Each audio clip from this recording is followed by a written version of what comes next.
And good morning, everybody. Welcome to the show. It's Hump Day, Wednesday. And I really have been going through some of the tweets and all kinds of information regarding the events in Colorado and Boulder. You know what I'm talking about. And there was a reason why I didn't talk about it yesterday.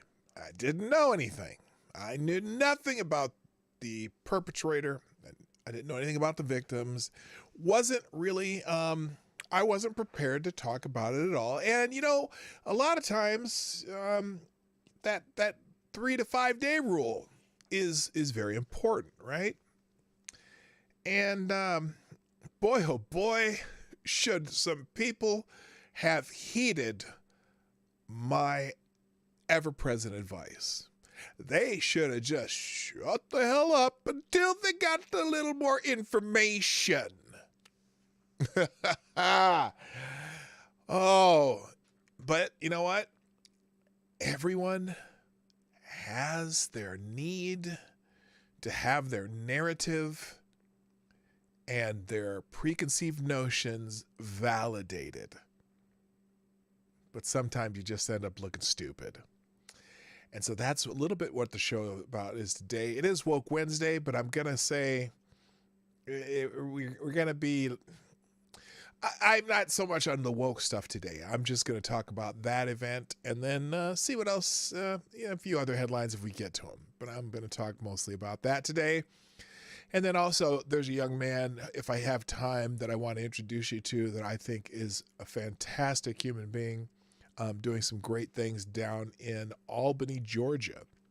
A young black man who's doing some stuff. Who's doing some stuff that is quite impressive. And hopefully, as you learn more about him, because I'm going to talk more about him than just today. If I don't get to it today, I definitely will talk about this young man soon. But the kind of blackmail that I want to talk about more often. So we'll explain that as soon as I get through. Well, hopefully today, but like I said, if I don't get today, I will definitely elaborate on that and give you some links. But anyway, but we'll get to all of that after the intro. I'll be right back. Johnny, play the intro. Ladies and gentlemen, coming to you live from the Lucky Dog studio in a hidden location somewhere in the upper Midwest of the United States of America, it's a brother making his own way, but with all the wrong opinions. Welcome to the Morning Night Live with your host, yours truly, Dawg Knight. Stop the music. Good morning, everybody. Welcome to the Morning Night Live. I'm your host, Marty, also known as PDawgKnight on the internet. Welcome back to the Dawg Knight Channel. Happy Wednesday, Hump Day, and Woke Wednesday, usually on the Morning Night Live. That I just started doing that a couple weeks ago. So, and also it is the 24th of March, 2021.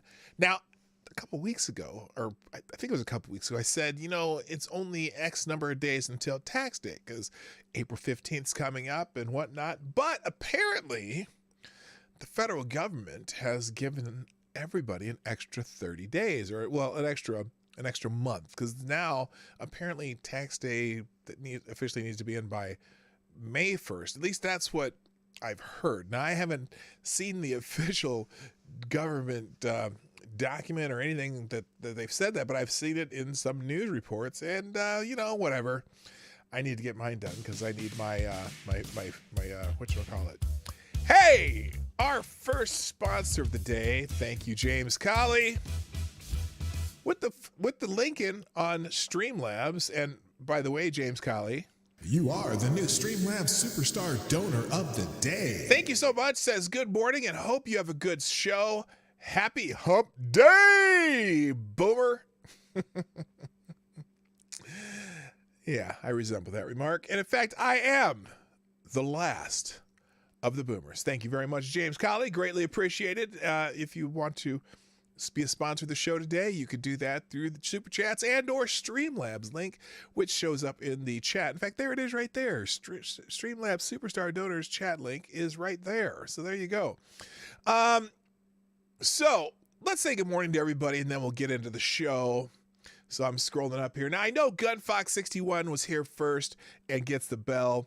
Some reason his name popped off the top of the stream, but I saw you there, Gunfox, and I know that you have to go to work, so I'm not sure if you're even still here now, but be safe and have a good day at work, sir, and thank you for being the ultimate administrator of the PDawgKnight Discord server. If you're not part of that, please jump on in there. Also, good morning to Justin Anderson. Good morning, Becca Fairley. Good morning, Ronan Wolf. Yes, we got the trucker horn for Ronan. And Maddie is right behind him. Also, good morning, Howard Welsh. Hello, Evil One. If you ever follow Evil One on Twitter, Evil One puts a lot of pictures of scantily clad women on his Twitter feed, mainly for Monkey in the Morning. And I'm not saying that you should or should not go there. I'm just telling you what's there. And if you happen to... Okay, anyway, enough of that. I don't need to... Never mind. Also, good morning, Selecta Boy. Yeah, boy. And good morning to the one who tubes, who's also lurking like a sumbitch, she says. Good morning to Mike Savage Blarg. Also, good morning to Advocatus Diablo, the Devil's Advocate. Good morning to, let's see, I gotta scroll. Grizilla, how you doing? Nice to see you here live. Nice, of course. Grizilla comes in and out once in a while, and sometimes watches on the replay. Also, good morning to, we gotta go down. Tyler F, how you doing? Good morning to Aaron Meredith. What's happening? Also, Hig and Cindy are in the house. Good morning. Nice to see you. Also, Legit Low Talker. Thank you for being here. Let's see. Spambot22. Rod Line is in the house also. Let's see. Cultist 4, nice to see you back. Ost San, welcome back. Renee Mayette. Katie did skate. Sean DW, Anna Lynn, Buster Outlaws, and to ride Deos. Fills out the chat right now. 34 in the room, 19 likes. Hit the like button sometime during the show if you like what we do. Also, share the stream. Good morning, Infamous One. Also, share the stream either through the arrow down there or on one of these platforms up here. And as soon as I get my redo the studio set up here, I will have Cloud Hub up there too. But anyway, if you're looking for me on any social media, just look for @PDawgKnight. I'm kind of the only one out there right now, and no one's out there. What you call it? Being an impersonator of me. Besides, I kind of every time I see a new, platform, I just take my name to make sure no one can take it. So I'm also on BitChute, Trovo, Rumble. What's Odyssey, D Live, all kinds of things. So, and if my stream ever goes down, you can always check it out on Trovo or D Live. If it goes down on YouTube, as it'll still be rolling there. So anyway, let's get into it today. So like I said yesterday, I should probably hit the tweet there too. Yesterday, the reason I didn't want to talk about Boulder, was because I didn't know anything. They knew they had an arrest. They hadn't named him yet. I know during the show someone mentioned the I wasn't going to call him a gentleman, but he's not. He's kind of a dickwad. No matter no matter who he is or what his demographic is, it doesn't really matter. Good morning, Zombie Teddy. He's an asshole who killed a bunch of people, and I don't like that. And nobody should like that. And nobody should be jumping to conclusion to try to figure out, which side is he on? Is he on the Democrat side or the leftist side or the progressive side or the Republican side or the conservative side or this or that and blah, what or not? Is an asshole who kills people for no apparent reason, and FTG to that asshole. By the way, good morning. Black Hebrew is your light. That's right. So But there was a flurry, and in fact, Newsweek calls it a flurry of white male shooter tweets spark a backlash after the Boulder suspect's identity is released. See, they found the guy, and they, even though he has somewhat light skin from when pictures, when you look at him from afar, with his bloody leg as the police captured him, there was this flurry of tweets before they figured out who it was. And, I highlighted one in my thumbnail, this one in particular, because it's just typical of the kind of crap you have to watch whenever one of these events happen.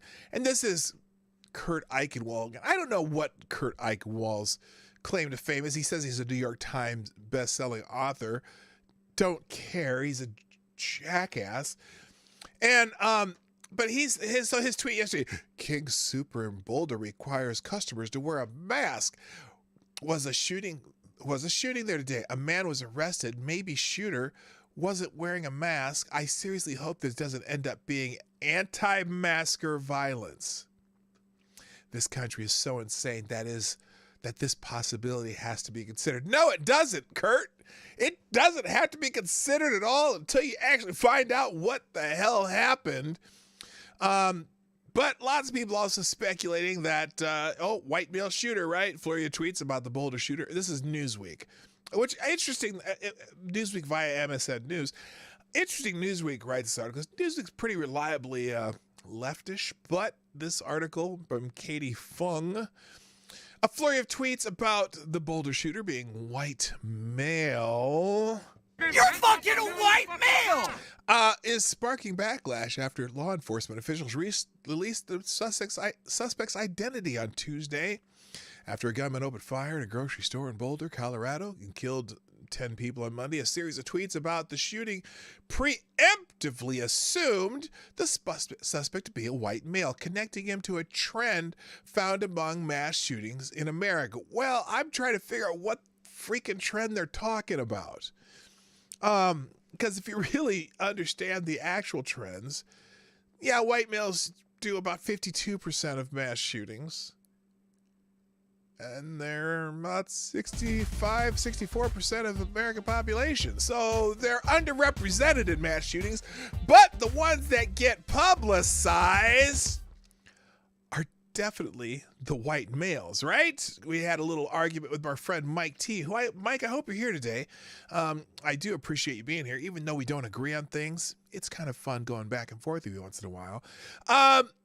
Here, let me real quick. Thank you, Grazilla. Grazilla, by the way. You are the new Streamlabs Superstar Donor of the Day. Thank you very much for the very generous sponsorship of the show today. It says, Happy Hump Day, sharing some happiness. In the words of Bill and Ted, be excellent to each other. Yes, be excellent. I agree. You must be excellent. Thank you, Grazilla, for the very generous for the sponsoring today. Also, good morning, Zablé.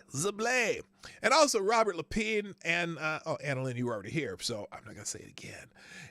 Anyway, no mask, gotta shoot. What kind of thinking is that? That is thinking of the mass cultist, Annalyn. It's just, it's because anti-mask equals Trumper, according to Kurt Eichenwald. And because Kurt Eichenwald is a hater of Trump. Hello, Hyman Lyman, by the way. Hello to you, too. All right, so anyway, however, Boulder police identified the suspect as Ahmad Al-Aliwi Alisa, a 21-year-old from nearby Denver suburb who is not white. Now, let me just stop right there, because I also do not want to risk what some people might automatically assume when they hear the name Ahmad Al-Aliwi Alisa, because it's not clearly, but quite probably a Muslim name. I'm not going to assume anything because of that either. However, we do know that he is an immigrant from Syria, but he came here as a child, so we don't know anything about him other than that. And they haven't really given us any other information from that. And probably the story will be buried because of that, for the most part. But so, and I don't want to assume anything by that either. I don't want to go, oh, this is a Muslim terrorist. No, I'm not going to say that either. Just like I'm not going to say if he was white that he was some, like, well, everyone, he's a Trumper who's probably mad because he had to wear a mask, or he's an insurrectionist in the middle of a pandemic. Anyway, some Twitter users were quick to comment on the fact that the shooter was taken into police custody unharmed. Oh, whoa. As if no people are taken into police custody unharmed if they were not white. We'll get to that too. I have some anecdotal evidence, but anyway. Well, anyway, first of all, would prisons be filled with black people, as they claim, if what was brought in alive if they weren't white? Anyway, arguing that the suspect would not have received the same treatment if he was a person of color. Bullshit argument. Clearly, there's plenty of people in jail to prove that people are apprehended, even if though they're persons of color. I hate that phrase. Others suggest that the motive from the shooting was stemmed from entitlement. Oh. Among these were Mina Harris, the niece of Vice President Kamala Harris. Shortly after the news of the Boulder shooting broke, Harris wrote in a now-deleted tweet, quote, "The Atlanta shooting was not even a week ago. Violent white men are the greatest terrorist threat to our country." Harris addressed her mistake on Tuesday, tweeting, "I deleted a previous tweet about the suspect in the Boulder shooting. I made an assumption based on his being taken into custody alive and the fact that the majority of mass shootings in the United States are carried out by white men." Yeah, only a slim majority are. 52%. But that is a majority. Studies show that... Now, this next sentence... I have an issue with. Studies show that white men disproportionately commit mass shootings. Well, if you mean disproportionately on the side of fewer than expected, based on population, but anyway. Oh, a recent analysis by statistics. Now listen to this. This is funny because they even give you the number here. The recent analysis by Statista found that white shooters accounted for more than half of the suspects in the 121 mass shootings that occurred between 1982 and this year. However, the suspect from Monday's tragedy was not white. So, wait a minute. If they account for more than half, which is, again, 52%, do they not realize that that's not disproportionately? It's underrepresented? But I don't care. This is the things that people who really care about the demographics of people who are doing this shit to make a political point or to make a race point. And I don't want to do that. I don't care. But the people who want to exploit it certainly like to talk about, because everything's white supremacy nowadays. So, if we're going to talk about that, that's a bad argument. Anyway, good morning, John Smith. Say hi to Elizabeth Warren for me. And also good morning, Cynical Lindsay. Some of the Twitter users also compared the police handling of Alyssa to a number of young black men who have died during encounters with law enforcement officials. Again, they want to bring up all the man bite dog events when you're really not really taking into account how many people are arrested and taken in alive, including murderers of all races, okay? Or even how many non-black men are killed by police when in various, arrested situations, whether, and a lot of times just shootouts or other shit, but even unarmed non-black men. It's like, okay, but see, all the man bite dog events make it into the news because those are the big headlines you get, and those are the big stories you get, and that's how you rile people up, and that's how you get clicks. Hello, why are you so angry? Why am I so angry? Why are you so angry? That's a name, but I'm gonna take the question because so much bullshit going around. Gorillas, PDawgKnight, ban guns, they pick up swords. Ban swords, they pick up knives. Ban knives, they pick up hammers. Yeah, that's true. They're looking at going. Oh, of course, Democrats don't let a good crisis go to waste. Already talking about gun control. Quote, a white man walked into a grocery store in Boulder, killed 10 people, and was apprehended by police and walked out of the building completely unharmed. Now, that was wrong because they shot him. He got shot in the leg, but he was able to walk away. Let's not bring Sink into this. Yes, Sink. No, that's not Bites. Well, that's not Bites dog. Maybe gives dog a hand job. But anyway, one user wrote, right down the road, police killed Elijah McClain while he apologized for not doing anything wrong. Two different Americas. Another tweet. Tamir Rice was a 12-year-old black child. Police shot him in 1.7 seconds, let him suffer in agonizing pain for 4 minutes and die.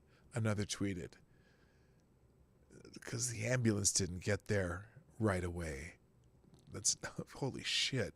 And why do people always want to bring up situations that have nothing to do with each other?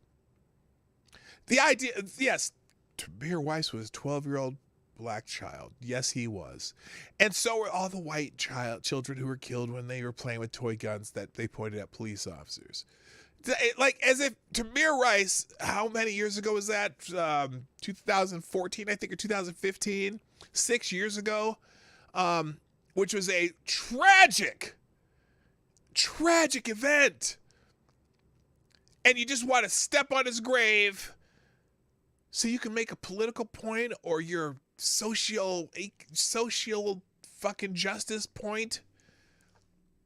When it's a tragic event that a kid looked like he was pointing guns at people and terrorizing them in the street, and the people called the police on him, and he points the toy gun, which he took the orange tip off, so it looked like a real gun, and pointed it at the police car coming at him, and they shot him, not realizing he was a child because he was 5'8" and 175 pounds. Looked like a man pointing a gun at a cop. Not a good idea. And, whoever allowed him to take the orange tip off the toy gun, not a good idea. Tragic event that people want to milk as though the officer just come out to kill some black kids. I'm sure those officers are agonizing over that still to this day. That they killed a kid who looked like an adult pointing a gun at them. Probably didn't want that to happen. Yeah, the difference here is dickhead who tried to fight the police with a gun, then gave up, surrendered to the police without this, and so yeah, he was taken into custody. Funny how that happens when people who are being arrested by police, when they cooperate completely. Of course, in this case, he got shot in the leg, so he threw his gun out and surrendered.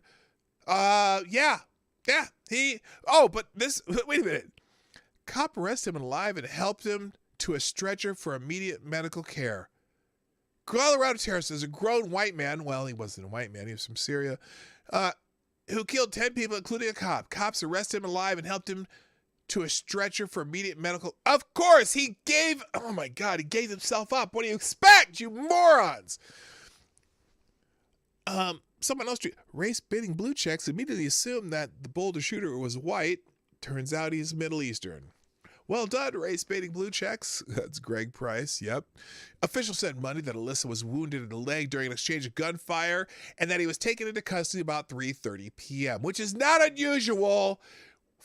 Even suspects who get into shootouts with cops, it's not unusual for them to be taken into custody, even after shooting at cops, even after injuring cops, because once they give up, the cops don't shoot them. Once they cooperate, the cops don't shoot them. Thank you, Ryan himself. Or good morning, Ryan himself, by the way. Good morning, Ron Line. Glad we've been funding these moderate Syrian rebels for as long as we have. Yeah, though this guy came to the country as a child. And I have a friend who's from Syria that I used to work with him about 10, 15 years ago. Well, more like 20 years ago. But there's a lot of people. There's a lot of immigrants from Syria here. Fine, upstanding citizens. This guy's a friend of mine. He owns a restaurant here in town, and I love the guy. You know, it's not about that. It's not all about that. But anyway, law enforcement officials said the suspect's identity. Law enforcement officials said the suspect's identity was known to the FBI. Oh, because he was linked to another individual under investigation by the Bureau. Uh-oh. God. Where is it? Boulder police said they had 2 encounters with Alyssa in 2018, one on a report of a third-degree assault and one about criminal mischief. Officials did not say if he was convicted of a crime in those cases. The narrative is not going well. It's going to age well. Yeah, it did not age well at all. I also have an article about him, the CNN article here. It'll be in the news tabs at the end of the show. By the way, just a reminder, all the news stories I go over during the show will be in a link in the description down below. And you'll be able, if you want to access some of those articles, you can do that there. So now let's see. Let me move on here because I'll go into my bookmarks because I bookmarked several things that we're going to go to. Tom Jones, it's not unusual to be loved by anyone. Na, na, na, na, na, na. Thank you, Why Are So Angry? Now that song is stuck in my damn head. Real quick, thank you for the people who've been retweeting and tweeting the show out, including Loki the Mad Hatter, also Scribe Light, Cynical Lindsay, Tyler F., Maddie, Becca Fairley, and Somnambule Nation. Thank you so much for tweeting out the show. Share the show. Share the show. We're trying to grow. I got four new subscribers last week. That was great. And I thank all of you for that. All right, let's see here. More in the bookmarks here, though. There's more about this story. I want to go and just show you some of the BS, though. It's in some ways it's funny, but in some way it's sad. Let's do the Daily Caller article here. I thought I had this one open already. Maybe I do. Oh, here it is. Yeah. But as we were speaking before, Ray's Baiters. Lord Stanhope, what's happening? Ray's Baiters delete tweets, issue corrections after frenzy effort to pin shooting on white supremacy.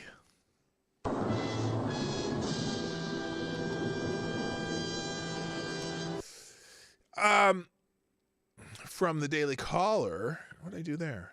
Hang on. What the hell did I do? There we go. From the Daily Caller, several prominent leftists. I hope they have the one that I saved, because the one that I saved is just amazing. Several prominent leftists took to social media and immediately assumed the shooter in Boulder, Colorado was white before details about his identity were released. Police revealed Tuesday morning the shooter was 21-year-old Ahmad Al-Aliwi Alisa. The suspect was injured during the shootout with police and taken to the hospital. The new information led some users to issue corrections and delete their posts, which assumed the shooter's race and motive. By the way, Mr. Alisi, he killed 10 white people. I don't want to say. Okay, I should make funnies, but can we stop white hate? Anyway, no, we don't know his motives. We don't, and I'm not going to assume, regardless of what his name is. He's lived in the country since he was a little kid, so I don't know what his motives are. I guess we'll find out someday. Maybe not. Anyway, Kamala Harris's niece, Mina Harris, on Tuesday morning tweeted about the suspect. We already read that one in the Newsweek article. I deleted a previous tweet about the suspect in the Boulder shooting. I made the assumption based on his being taken into custody alive and the fact that a majority of mass shootings in the U.S. are carried out by white men. Well, a slim majority. That's been senior writer Julie DeCaro and USA Today editor Hemel Javeri also blamed the shooting on a white man. DeCaro made it made clear Tuesday morning on Twitter that she would not apologize because her tweet is still true. So she, always an angry white man, right? Always? Well, no. And then for her, though, she's saying, for everyone asking me if I'm going to delete this tweet and apologize to white men, no, I am not, because it's still true. See, she thinks that he's still a white man. A white man walked into a grocery store in Boulder, killed 10 people, and was apprehended by the police and walked out of the building completely unharmed, writer Dylan Park stated in a now deleted tweet that had been liked by over 125,000 times. Right down the road, police killed Elijah McClain while he apologized for not doing anything wrong. Two different Americas.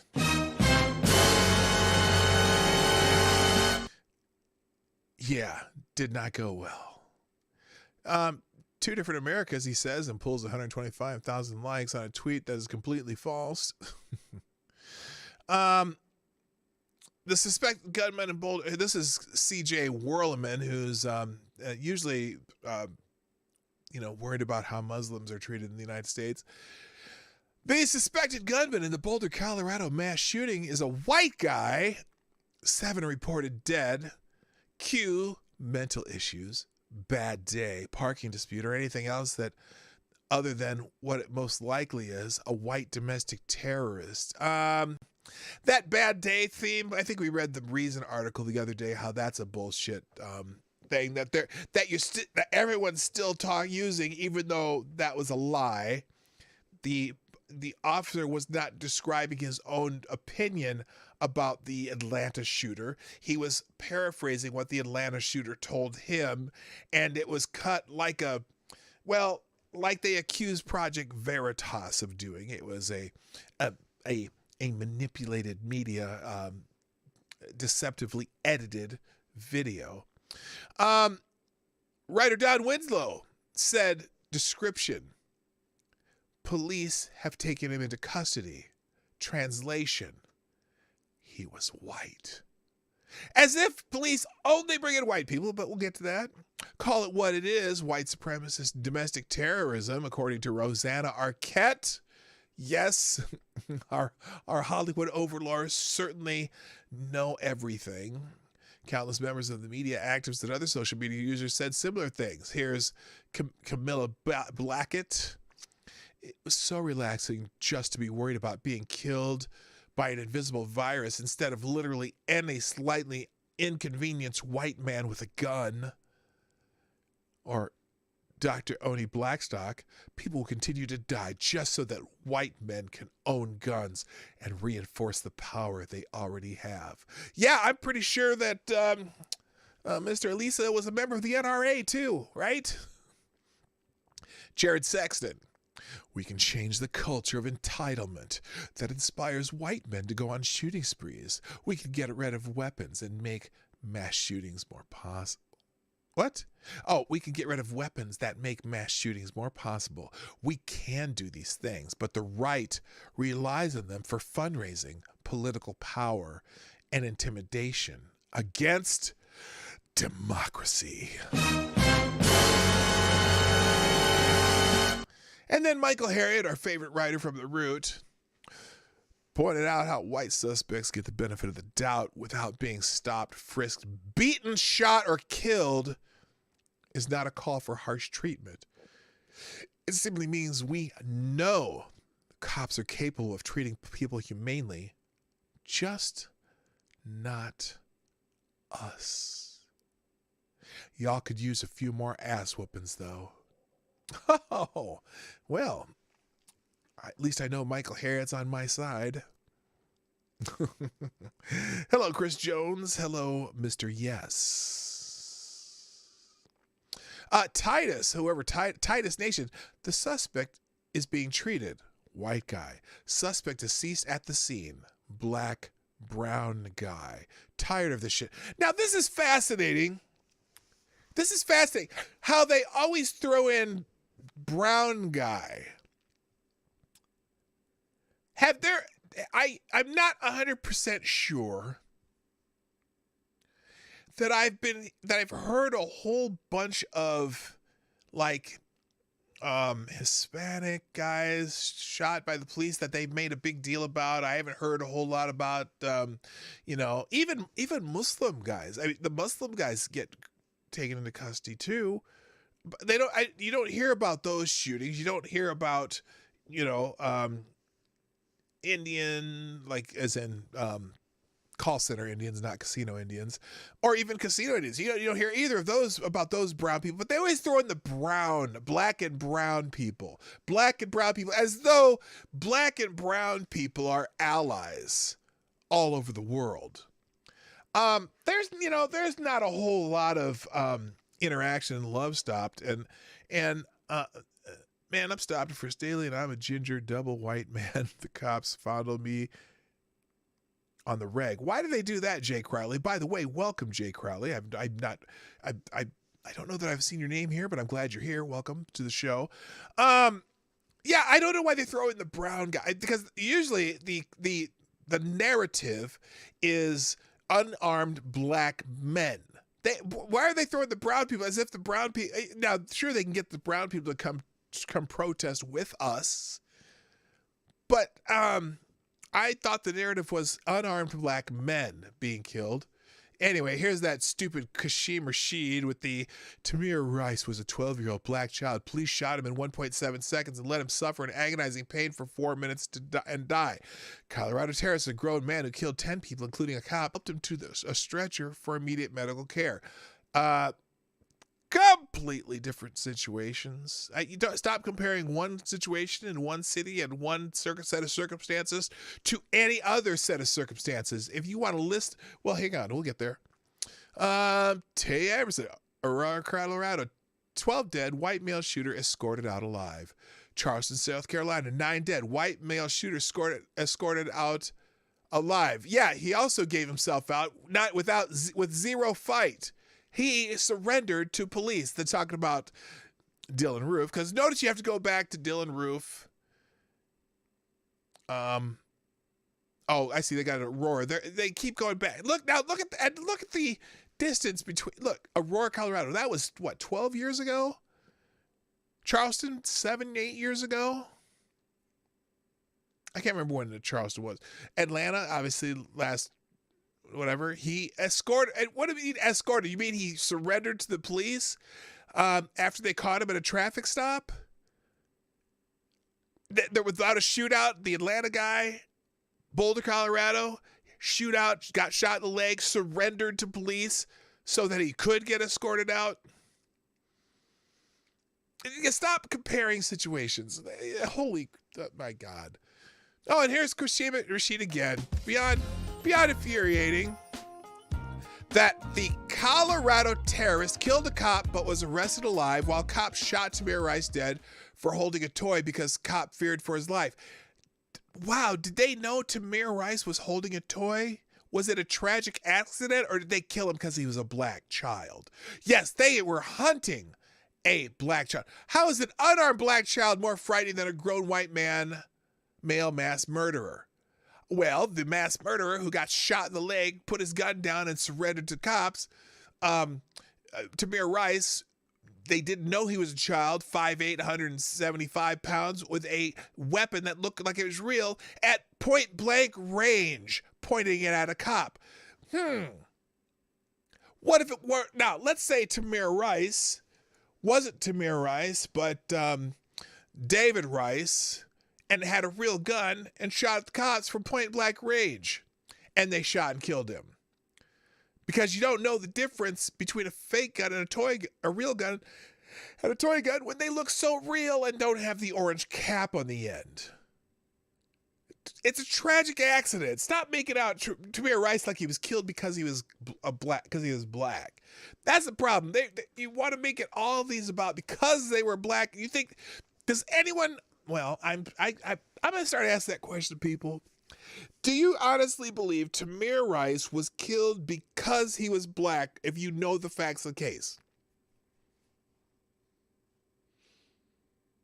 Do you think George Floyd was killed because he was black? He died because he was black. There are People who actually believe that shit.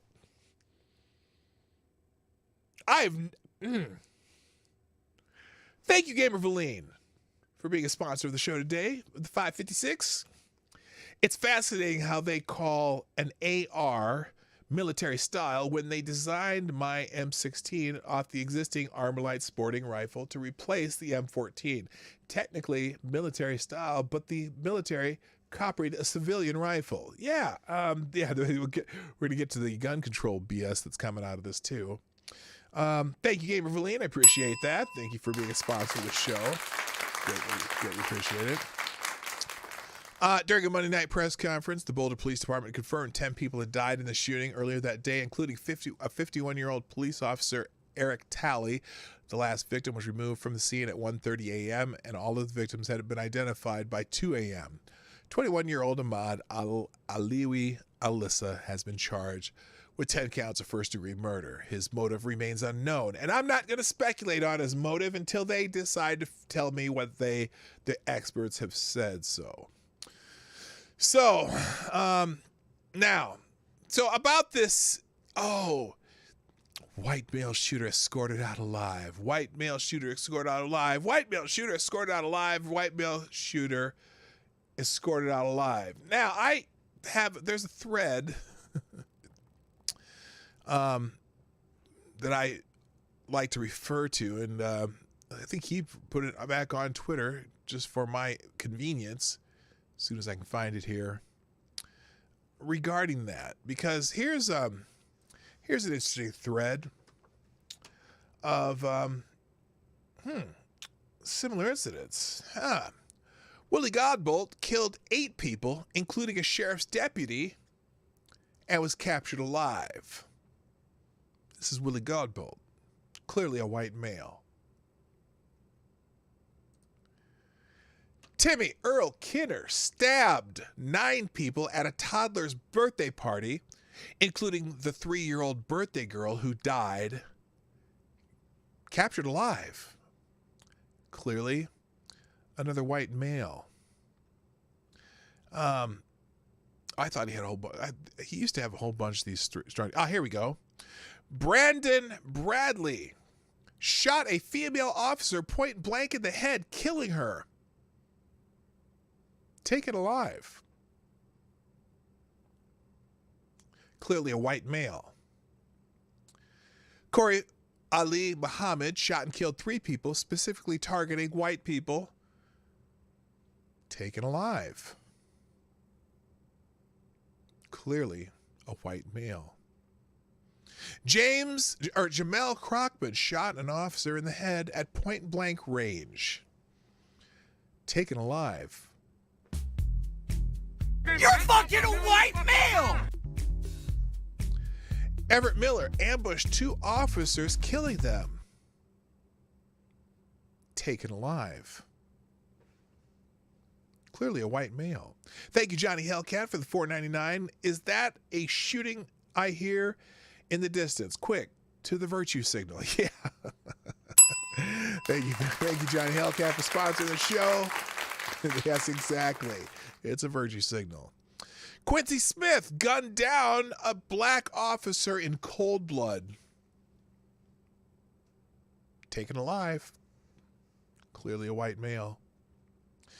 Quentin Smith killed 2 officers. Taken alive. White male. Isaiah Martin shot 2 cops. Taken alive. You're fucking a white male! Don't forget Raymond Weber shot his fiance and a 15-year-old girl in the face and then live streamed with naked bodies on the floor. Taken alive.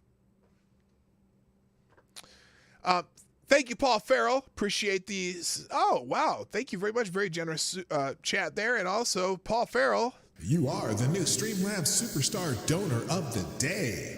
With the message, keep up the good work, sir. Well, Paul, thank you so much. I greatly appreciate that, and welcome to the show. I didn't see you in the chat, but that's okay. I welcome you anyway. I'm glad you're here. And I'm sure that, I mean, you could do this all day. You can find, here's one, remember this one, the DC sniper? John Allen Muhammad and Lee Boyd Malvo shot and killed 17 people from February 16, 2002 to October 24, 2002 in the Baltimore, Washington metropolitan area and Arizona, and they were both taken alive. In fact, this is the kid. This kid is the same age. I think he's a little bit younger than, what's that kid? The Dylan Roof, that jackass. They also took him and they fed him too. Oh my gosh, they should never have fed Dylan Roof, but they did because they're supposed to. Arthur Hastings Wise, 4 shot dead in Carolina factory. This is from 1997. Man was taken alive. There's all kinds. Mark Keith Lloyd killed a pregnant girlfriend, then killed Lieutenant Deborah Clayton in Orlando, Florida, taken alive. A lot of people added their own examples in here. And this is just the ones from 2018 because he has the thread from back then. But there are thousands of examples because most suspects in a lot of these cases are taken. In fact, the vast majority of suspects are taken alive. And, it's just, I don't know, these people it's just, again, as Johnny Hellcat so eloquently put it, is that a shooting I hear in the distance? Quick to the virtue signal. Kind of like the bad signal, right? Anyway, by the way, if you're here just on a happenstance and haven't subscribed to the channel, could you please hit the subscribe button and click the bell so you get notifications? Or you could just follow me on one of these social media up here, but because I will put notifications out when I remember. But it's automatic if you do it through Super Chats. And hopefully you're enjoying the show. If you are, hit the like button. There's 50-some people in here, but 31 likes. Pop that like button, please, right now. Come on, why wait? Why procrastinate? Anyway, thank you, Gamer of Lean. You sent me a message here. Tragic trail of violence. Oh, white guy before the DC sniper. Was this the guy this guy got killed, didn't he? Let's see here. Oh, is this from the Baltimore Sun? I'm gonna have to read that article. I'm gonna read that article later, but thank you for adding that. I'm gonna leave it in the tabs too, if anyone else wants to read it. But it's an article of another serial sniper, right? Is that the one? I think this is. Let's see. Yeah, this is the guy. The police killed him. I mean, it's not like police don't kill people of other races, but it is, whatever. Anyway, let me go back to the bookmarks here because I got several other things here that I just set aside. Oh. Now, if you want a hot take, you want a really hot take of this terrible, terrible situation. There are a few people who are just the masters of the hot take. One of them would be Keith Olbermann, but I didn't see anything from him. But everyone knows that if you want a hot take on this kind of situation, you could always go to Michael Moore. And Michael Moore just proving that he is a giant tub of bull excrement says the life of Ahmad al-Aliwi Alisa shows that people can come from all over the world and truly assimilate into our beloved American culture. I just want you to simmer on that for a second. Needless to say, Dave Rubin, what a vile creature you've become. And Elijah Schaefer corrected him, have always been. Olivia Rondo, this might have been the worst tweet of the year. He certainly got on the list from Shiraj Hajmi, the list of people who should just put their phones away forever. Get into the sea, you absolute garbage person. Nobody liked this tweet. I don't know. He only got 3,000 likes, but I think he got ratioed pretty bad on this one because just a complete, utter piece of dog shit. I'm swearing now, so The gates have opened and it's about to come out. I'm just telling you. What a vile piece of excrement. Good morning, Amy in Connecticut. Good morning, Random American. Just catching up. Out of curiosity, what was the race of those kids killed and spurred the whole toy guns have orange tips to begin with? Well, I know there are more than a few white kids that also have been killed because of toy guns by police, because police don't know unless it has something indicating that it's a toy gun. I saw something the other day though that really was disturbing. There was in a drug bust, they found a shotgun that had been covered with like the plastic. They had converted like the plastic from one of those super soaker guns and fitted it over the shotgun, so it was a real gun that was disguised as a super soaker. That's not cool. Anyway, thank you, Gabriel Valide, for sponsoring the show a little more than under 556. By the way, you know why I have the 223, the 556, and the 357 as special donation amounts. FYI. Thank you, Gabriel Valide, who says, you mean a tub of lard, not bullshit. Well, he's a tub of bullshit flavored lard. So, yes, that qualifies. Thank you, Gabriel Valide, for sponsoring the show again. Anyway, let's see. What else? There's a couple others here in the bookmarks that are related to that. Senator Patty Murray, of course, the old Rahm Emanuel mantra that never let a good crisis go to waste. And of course, if the first thing you can do is step on the political agenda, well, Senator Patty Murray from the state of Washington has thrown her hat in the ring. What happened in Boulder yesterday is a tragedy, and unfortunately, it's one that's all too common in our country. The best way to honor these victims and their families is to pass common sense gun legislation without delay. Yeah, well, we're gonna have to find. I'm curious where this guy got the gun, because the vast 90% of guns used in crimes weren't bought legally anyway. So that's interesting. And it's funny because for example, I'm still waiting. And of course, when it happens, it's going to be the biggest news in all the news media, the legacy media that, kind of the Mockingbird types. When an NRA member is a perpetrator of one of these crimes, then all hell's going to break loose. But I still have yet to find one of these crimes that was done by a member of the NRA or any, even rarely legal gun owners. Now, I've seen legal gun owners have their guns stolen by family members.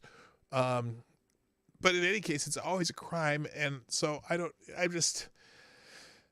know. Anyway, it's so funny because who was it here? Jason Rand says, my senator says the best way to honor victims is to immediately exploit their deaths for political purposes. Not sure using them as pawns is honoring them. Yeah, right. Anyway, and Patty Murray. Your life makes me sad. Yeah, it does kind of. You know what I'm saying? All right, let's see what else do I have in the bookmarks here. Let's see. This is just another one. This is from the post-millennial liberal journalists spread misinformation on the Boulder mass shooter. I think it's the same thing. It's mostly, let's see here. Let me go into this article real quick. I think it's a lot of the same tweets that, no, these are the journalists. Author John Pavlowitz assumed the man was white, that he received preferential treatment because he was white. This is same bullshit tweets. I'm not going to go through that again. Let's go back. I have a couple other bookmarks here. Well, here, let's just get in. I'm going to go a little bit random now that I'm almost at the top of the hour. And so some may be related to that, but it's just a list of different things that I bookmark for today. Let me go back here.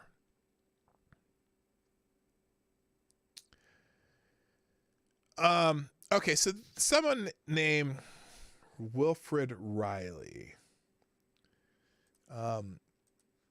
put some good stats out here.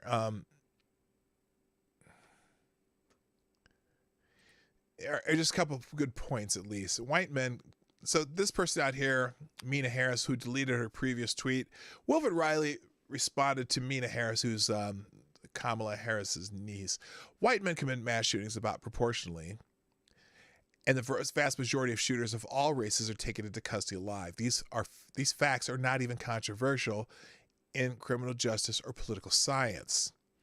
Now, this person said, correct, the only real difference is when a minority commits a mass shooting every weekend or two. Now, they talk about Chicago. You don't have to talk about Chicago. It just happens all over the country.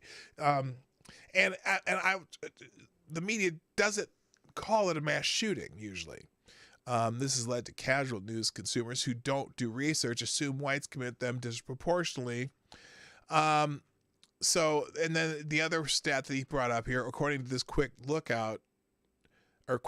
but solid stats resource, which appears to be using conservative definition that excludes gang violence, 66 of 121 recent mass shooters were white.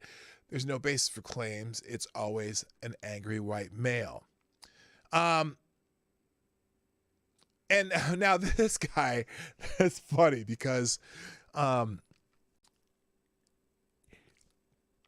he says white men make up roughly 31% of the overall U.S. population. So white men has committed 66, 121 times out, or 54%. That means they are way overrepresented. Well, yeah.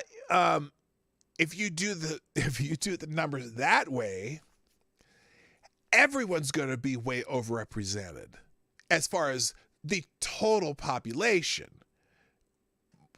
White males will be overrepresented. Black males will be overrepresented. Islamists, Hispanics, whatever. Everyone's going to be, if you do it that way, everyone's going to be overrepresented. Now, if you take it up, oh, here we go. Mike, how you doing? You're here. Republicans currently want to make it very easy to buy a gun and very hard to vote. Demonic individuals. Fascinating. How would you say very easy to buy a gun? Have you ever bought a gun, Mike? I'm just curious. Have you ever tried to buy a gun? Have you ever gone through that process? Exactly how are Republicans, because you said Republicans, want to make it easy to buy a gun and make it hard to vote? Nah, not really. It's very easy to vote. I've voted in every election since I turned 18. I'm a black man who's voted in every election since I was 18. And not even in a state where you have to show an ID. Oh my God, how did I get an ID? I haven't, but I know people who have. Well, if you haven't, and tell me what did they go through when they bought a gun? Did they just go to the store and say, oh, there's a gun, I need to buy it. Could I just buy it now? Did they walk out of the store with a gun and just walk in and out like going to Burger King? Just curious. I bet you don't know anything about it. You know, even this thing with the background checks. I bet you don't know anything about that, do you? Anyway, well, by the way, I'm glad you're here. I'm not, please enjoy the show. I hope you do. Now, now,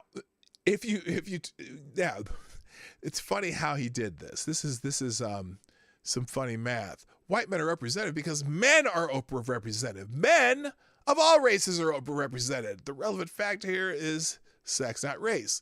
So, did you see this chart? Top 10 worst mass shootings in the U.S. Well, this is funny because they seem to be missing a few that I know of that are, oh my God, it's amazing. Anyway, whatever. Let's see. What else did I have in the bookmarks? Because that's not the only thing I wanted to talk about. I have all sorts of things. All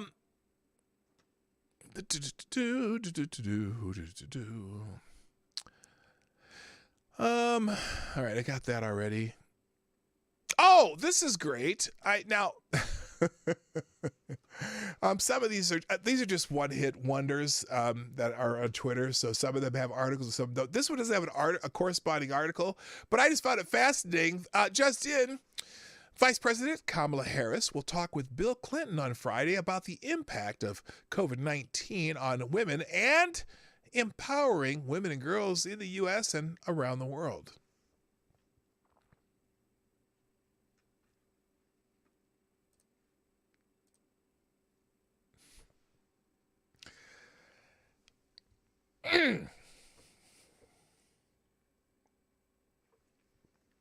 Enough said.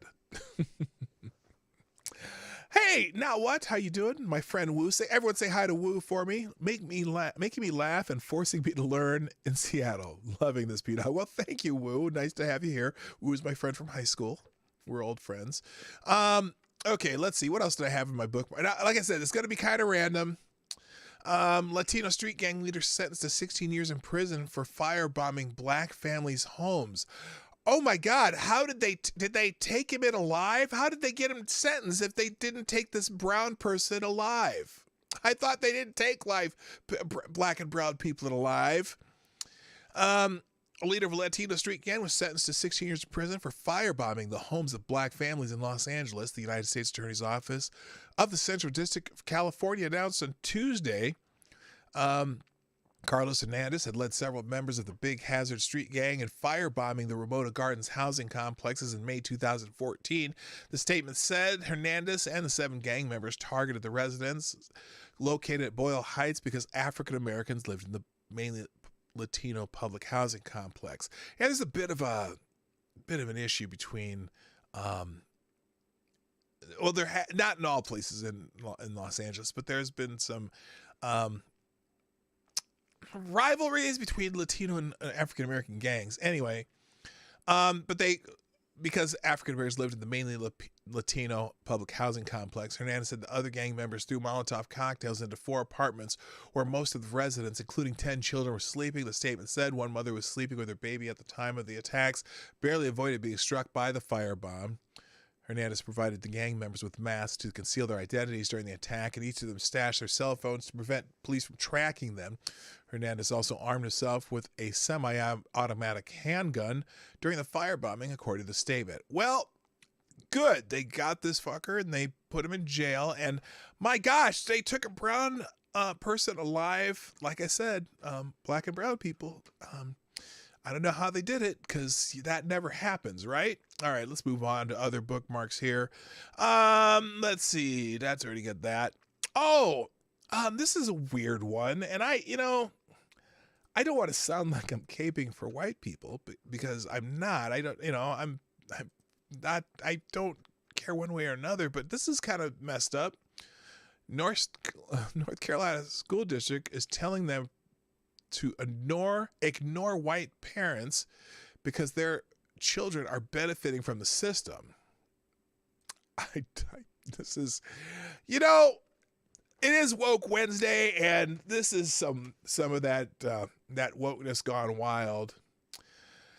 North Carolina's largest school district is encouraging teachers to ignore white parents' concern about critical race theory. Okay, about critical race theory curriculum because white parents' children are benefiting from the system. The Wake County public school system, how appropriate, which serves the greater Raleigh area, held an equity training that taught teachers and staff how to include critical race theory, the theory that Americans are irredeemably rooted in racism, into the classroom. According to training materials obtained by reporter A.P. Dillon, the WCPSS Equity Training Conference began with a land acknowledgement. This forces teachers to recognize that they are working and teaching on stolen Native American land. At one point in the training, the district insinuated that white parents are a barrier to social justice because their children benefit from the system.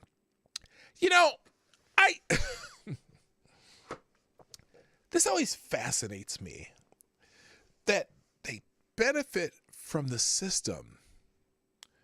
Doesn't anybody who excels or exceeds,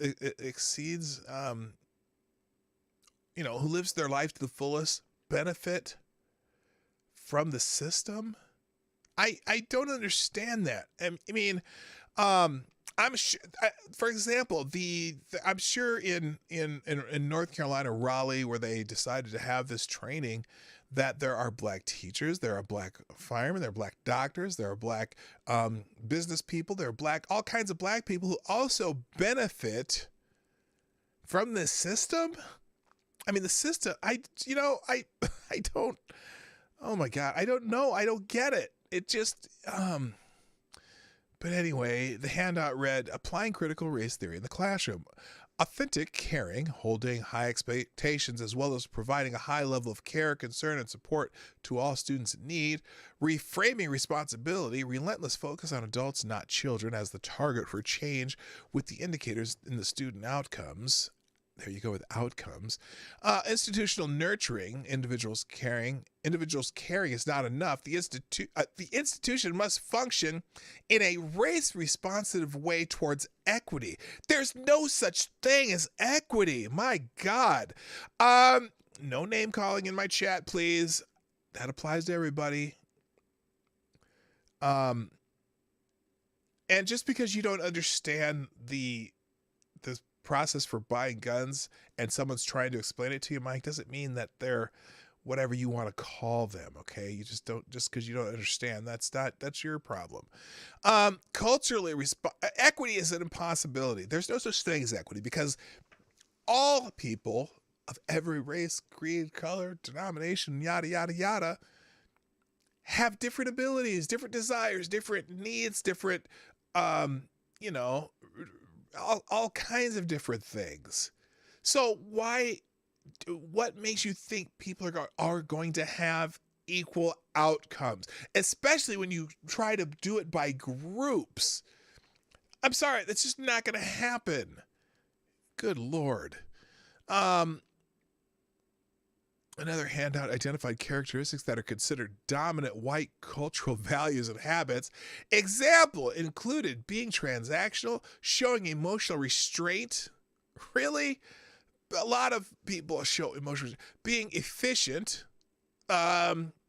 self-sufficiency, being competitive, having winners and losers. My God. I hope none of these people play sports or expect, I hope no one... It's almost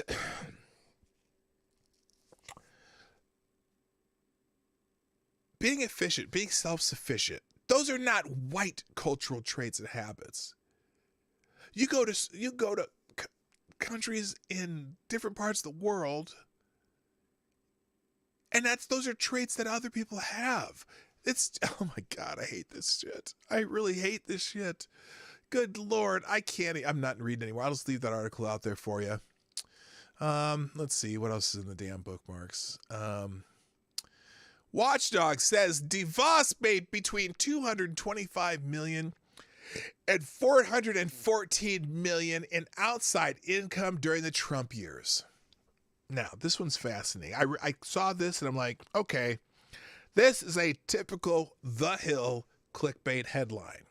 So I opened the article, which I'm going to do for you now. We're going to go through this a little bit and just you'll figure out why this is meaningless in the first few paragraphs. No, I do not want to sign up for this shit. How do you turn this off? Oh, there we go, right there. Former Secretary of Education Betsy DeVos earned an estimated 9 figures in outside income while serving in the Trump administration, according to a Washington, D.C. watchdog. Citizens for Responsibility and Ethics in Washington, also known as CREW, states in a report released Tuesday that DeVos made at least $225 million and possibly more than $414 million in outside income while she worked as education secretary. The figures were found through an analysis of 3 of DeVos's financial disclosure forms conducted by CREW. The organization notes that it is difficult to know DeVos's exact income, as her income is reported in broad ranges.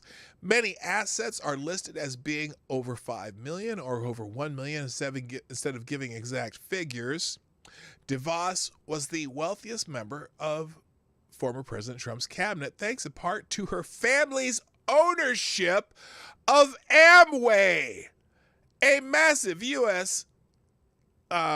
Multi-level marketing company. At least $75 million of her income came from Altacorp, the parent company of Amway. So the idea that someone who owns a giant company might have some income from that giant company, is that surprising? Really? Is it? Is it? And these include her stakes in NearCore, a brain performance company aimed at children, as well as her husband's political donations, which DeVos had pledged he would stop making. Whatever. That's something. Her husband did not avoid ethically questionable situations during her tenure. Okay, well, fine. That's fair. Yeah, Scamway. But the idea that, oh my God, she made some outside income while serving as the education secretary, because her company is a huge company, right? I would like to know about the outside income of our vice president. Not this vice president, but the vice president, the former vice president under the Obama administration. Seems like he's made some outside income that was questionable also. How about that? I know that's whataboutism, but you know what I'm saying? There's lots of people in Congress and the Senate make lots of income, sometimes just on their investments. At least we know that DeVos was already one of the wealthiest people in America before she became the Secretary of Education and owned a big company where she would have income from her company. You fucking morons. But hey, it's a great clickbait headline from The Hill. Let's see. Facebook confirms it deleted an account for suspected Boulder shooter, contains posts about Islam and Trump. Yeah, what's his name? Alisa was not. Oh, by the way, because they thought for sure that this was going to be some MAGA hat wearing, Bible thumping, tobacco chewing, gun collecting MAGA person that shot these people in Boulder, who was because he didn't like the mask policies of some place he was shopping in. No, he was anti-Trump and had some tweets. Here's one. The prophet said, if a Muslim plants a tree or sows seeds, and then a bird or a person or an animal eats from it, it is regarded as a charitable gift. Here's one. Here's one. Need a girlfriend. Hashtag need a girlfriend. Alyssa also posted a selfie overlaid with the French flag the day after the November 15th terrorist attacks in Paris, and apparent solidarity with the victims of the attack. Well, good for him. See, I'm just got to tell you, he's not that old. I'm not trying to give this man a motive. I'm not gonna get a motive until I hear an actual motive that they glean from their investigation or from him. So anyway, Alyssa also criticized Trump on his Facebook page. According to Heavy, the suspected shooter shared a Washington Post article about Trump's approach to refugees, commenting, "Trump's such a dick." So he's not a fan of the president. We know that. And so he was very critical of Trump. So anyway, I would say anything that's criticizing Trump is a call to violence. It's so anyone who, this is now that we know that the shooter in Denver was a Trump, anti-Trump person, well, then we know that being anti-Trump is a call to violence, just like, or insurrection. You know what I mean? Let's go on. So we were talking about the interesting stuff with the border crisis, right? Or the border crisis that wasn't, that they don't want to call it a border crisis. Biden created the southern border crisis. Now he wants to ignore it. This is an opinion piece in the Washington Examiner that I found fascinating. Border officials have taken into custody more than 14,000 unaccompanied children in the first 3 weeks of March. Leaked photos of one of the temporary housing facilities where these children were being held show thousands lined up on mattress pads along concrete floors, huddled in aluminum space blankets. Hundreds have contracted the coronavirus within these facilities, and hundreds more at risk of being trafficked as they make their way to the border. And we're to believe this isn't a crisis. Children presenting at our border who are fleeing violence, who are fleeing prosecution, who are fleeing terrible situations is not a crisis, White House. Oh, it's not a crisis, according to White House Press Secretary Jen Psaki. By all standards, the situation down at the border is a severe humanitarian crisis. Border officials expect to encounter more than 117,000 children crossing the border illegally by the end of the year. That number is higher than the 68 detained during the Obama administration's 2014 surge and the 80,000 who arrived during the Trump administration's 2019 crisis. President Biden's own Homeland Security Secretary Alejandro Mayorkas admitted the United States is on track to face its largest surge in illegal immigration in 2 decades. If Biden doesn't get a handle on this now, things will get much worse. But Biden doesn't even have plans to visit the border. I don't have any trips to preview for you, Psaki said. I can tell you the president is briefed regularly on the situation at the border in between naps. Okay, she didn't say in between naps, but I did. Vice President Kamala Harris was also asked whether she'd make the trip to one of the detention facilities. In fact, here's Kamala Harris answering that question. I'm trying to figure out something about this. Maybe somebody here, maybe Mike can explain something for me here. Mike, if you're listening, listen to this. Do you plan to visit the border? Not today. But wait, let's run that back because I have questions. I have questions. Do you plan to visit the border? Do you plan to visit the border?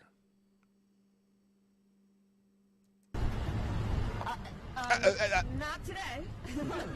What the fuck are you laughing at, woman? You ever notice how when Kamala Harris gets a tough question, or a question that she's about to lie as far as the answer, she has that weird laugh that she does, and I don't know if I should. It's just a laugh. It's an unnecessary laugh, a laugh that seems forced and just like. I mean, I don't understand what the hell this woman's laughing at. Mike T. Do you plan to visit the border? Not today. Why is that funny? Why is that funny? By the way, hello. Let's see. Francis Barrett, welcome. Also, the Asia Research Directorate. Caught up prepared. Francis Barrett, how you doing? I don't even think I said hi to Gamer Valine. Hi, Gamer Valine. I know you're having a little chirp session with our favorite contrarian. Welcome here. Also, Chris Jones. You were here earlier, I think, and I think I'm caught up with people who just showed up. Anyway, if the Biden administration wanted us to believe that it has things under control, this would not be its response. The truth is that Biden has no idea how to solve the border problem, in part because he knows the only solution available to him are the ones that he just repealed. Biden promised illegal immigrants a path to amnesty and legal citizenship and preempted minors from a Trump-era rule that allows for the swift removal of illegal immigrants seeking asylum due to the coronavirus. He ended the Remain in Mexico plan that required asylum seekers to stay in Mexico while awaiting their court date and overturned the Safe Third Country Agreement that forced migrants to apply for asylum in a nation south of the U.S. before coming here, which is the normal procedure. Biden halted construction of Trump's border wall, and even though workers had only 17 miles left to finish. It doesn't matter how many times Biden tells immigrants not to travel to the U.S., they will continue to come because his policies have encouraged them, and the only way they'll stop is if Biden puts his foot down both politically and rhetorically. He won't crack down on illegal immigration for the same reason he won't admit it as a crisis, because then he'd have to admit that maybe, just maybe, Trump was right about a few things after all. Yeah, he was. All right. Let's see. I'm good. I might skip the rest of my bookmarks for now. Although, by the way, Amazon still is kind of hiding that the documentary on Clarence Thomas and no one really knows why. Let's see. The ABC News. The Biden administration has now released its full official images from inside two Texas migrant detention centers, with ABC News receiving an exclusive first look at videos and photos produced in recent days by the U.S. government. Yeah, Project Veritas already beat you to it. Thank you, Gamer Valine. For another $4.99. Thank you. Who says, I'm a benevolent moderator. I'm giving him the female attention he deserves.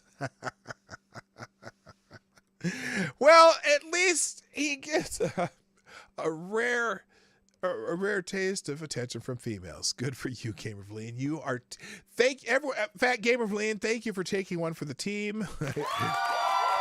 We salute you.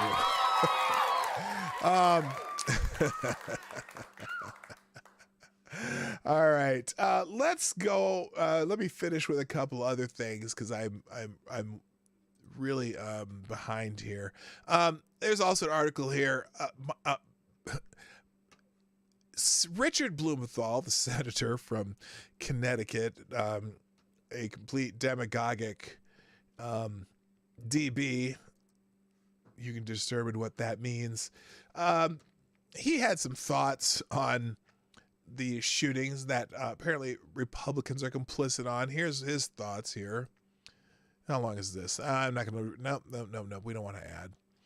Anyway, Senator Richard Blumenthal, Connecticut, said Tuesday on CNN's Out Front that Republican lawmakers were complicit in all the mass shootings that take place in the United States, given their opposition to gun legislation. Well, there's that little thing called the Second Amendment. Blumenthal said in Boulder that shooter is a deeply disturbed man who became a mass shooter because he had an assault weapon that could kill people with the efficiency and speed meant for the battlefield. Oh, here we go again.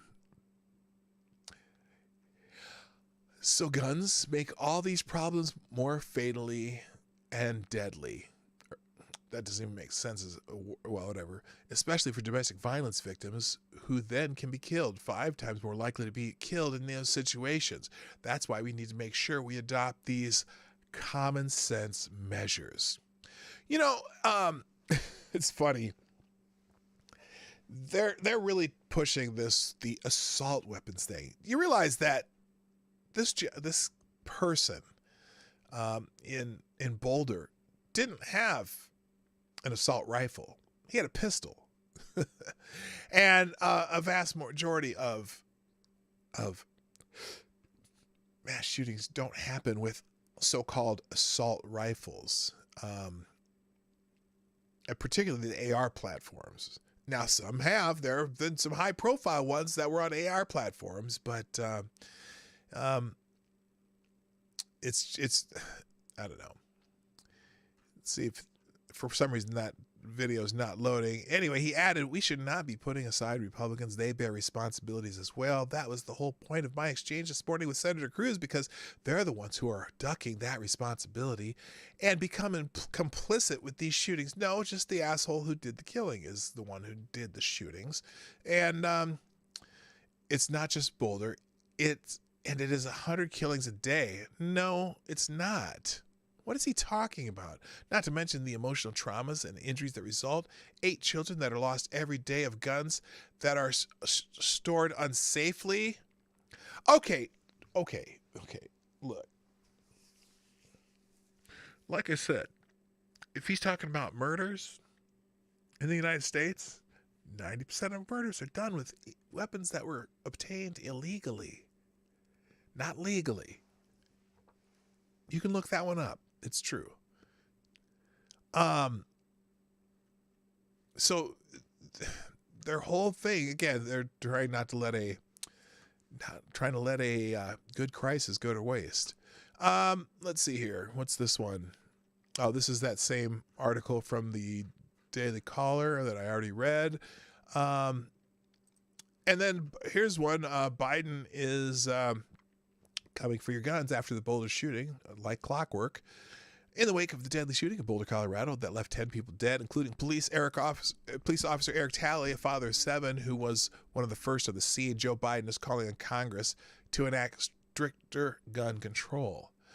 I want to be clear. This is the one thing I know enough to say on in terms of what's happened there. While we are still waiting for more information regarding the shooter, really? You don't have enough information yet?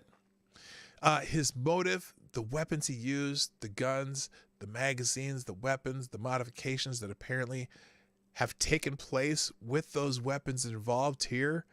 I don't need to wait another minute, let alone an hour, to take common sense steps to save lives in the future and urge my colleagues in the House and Senate to act, Biden said. We can ban assault weapons and high-capacity magazines in this country once again. I got that done when I was a senator. I passed it. It passed. It was the law for the longest time. We should do it again. And it had no effect on the number of murders in this country. And that's my own aside. Biden's claim that the assault weapons ban signed by President Clinton in 1994 and lapsed in 2004 had any impact on mass shootings is false.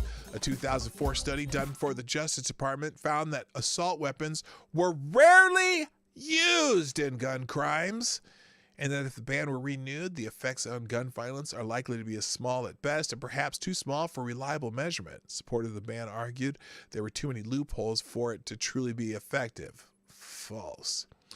Thank you, Gamer Valine. Normal AR uses high velocity 22 ammo, hence 223. Yes, that is correct.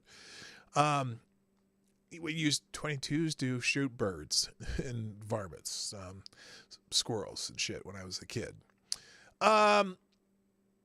Let's see. Facts aren't exactly Biden's strong suit. After his impassioned plea for more gun control, Biden conceded he did not have all the information about the shooting. He had no idea what he was talking about because nobody did when he said that. Moving on, Ilhan Omar says our communities are living in terror. Representative Ilhan Omar sent a tweet out Tuesday morning decrying the evil mass shooting in Boulder, Colorado supermarket, stating that American communities are living in terror. I'm not. Our communities are living in terror, and they need more than our thoughts and prayers, Omar said in a tweet. This is the seventh mass shooting in 7 days. Our communities are living in terror. They need more than our thoughts and prayers. No more cowering to the gun lobby. We need to pass gun safety legislation now. Well, what do you when they the words gun safety legislation? That they love to say gun safety legislation. They mean they want to ban guns and certain types of things. They want to ban things. That's not gun safety things. But anyway, shall not be infringed. Let's see. All 10. This was the article that I was saying before, and I hate that they come out with something so tongue-in-cheek, right? So close to this. Too soon, maybe. Good morning, lunatic. How you doing? All 10 Boulder, Colorado victims were white. It's time to end anti-white race hate. The victims include grocery store workers, local college graduates, Medicare agents, a police officer, and an Orthodox Christian. Today, the National Post calls on the political left and their media counterparts to stop the racial hatred they continue to perpetrate against white people, which doubtlessly led to these murders in Colorado. And they give a list of the people who died. I'm going to leave it at that. They do at least mention the victims, and that's kind of the theme of the name and the title today. Forgetting what's important, because in all the clamoring by both the right and the left to find and make this about their favorite narrative, we need to remember that there were actually victims of this crime and the crime in Atlanta, okay, which they did the victims yesterday. In this group, it was Denny